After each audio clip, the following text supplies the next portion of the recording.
Carter brothers. As I said, there were four. First one being that 11-year-old girl that warned the police. Now, only there for 3 days. By our folkloric standards, not really enough time to have any permanent damage. You know, except for the experience of being abducted by blood-drinking serial killers, but hey, what would that do to anybody?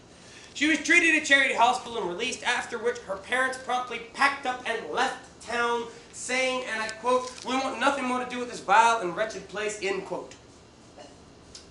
Can't really blame them on that one. After that, we kind of lose track. Now moving on to the adult woman. School teacher.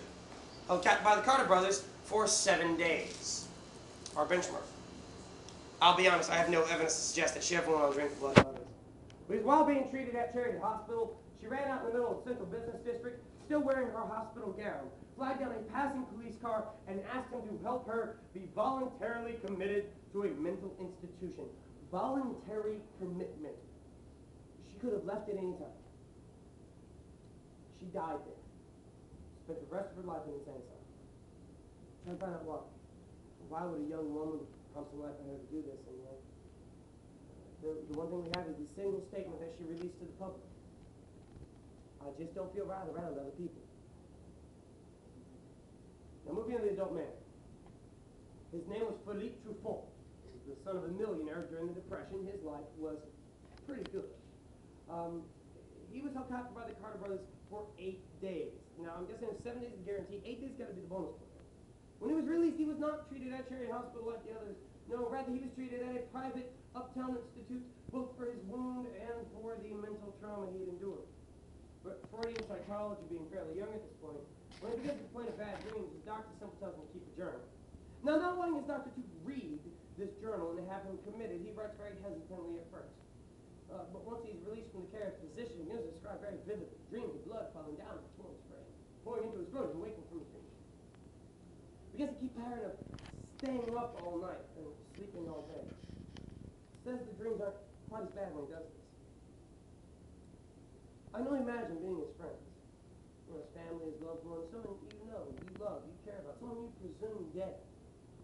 His family, rescued, alive. They're completely changed men. See, previously, Philippe was very outgoing, very social, very active in his local Catholic church. But upon his return, he was sullen, withdrawn, quiet.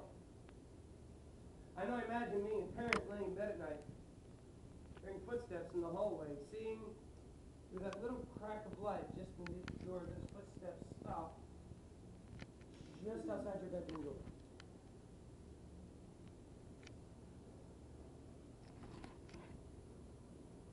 A little bit longer than you're quite comfortable with before they move on.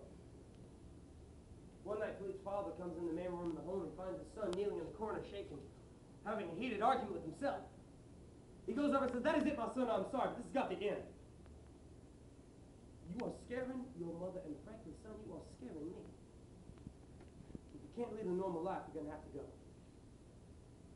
So Philippe moves out. Gets up a cottage on Bourbon Street, 6 blocks from the Carter brothers' residence. 6 blocks. I don't know about you, but if something like that happens to me, I'm getting as far away from that place as I possibly can. This man moves 6 blocks away. And opens up a fix-it shop in the carriage worker's home.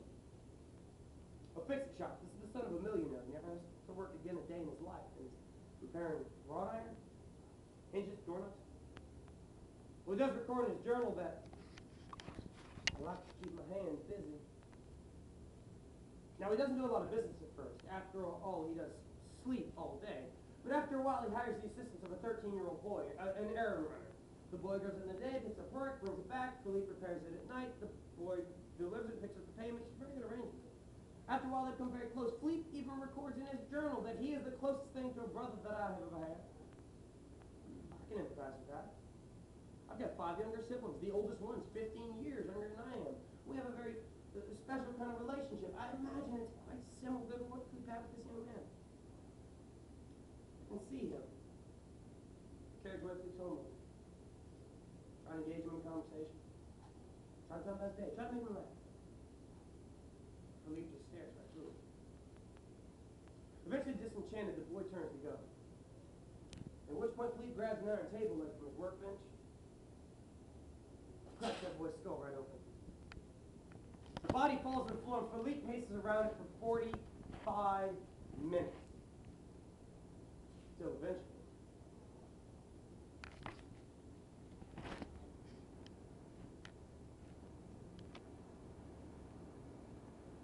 Wasn't quite what he's looking for, though.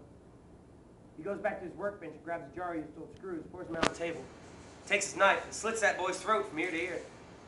Now keep in mind, this body has been dead for nearly an hour, but he managed to massage a few ounces of blood into the jar. He drinks it. Records the entire instance in his journal. He never should have turned his back on me. Well, he'd have seen the grimace on my face. I know what the Carter brothers were doing to me.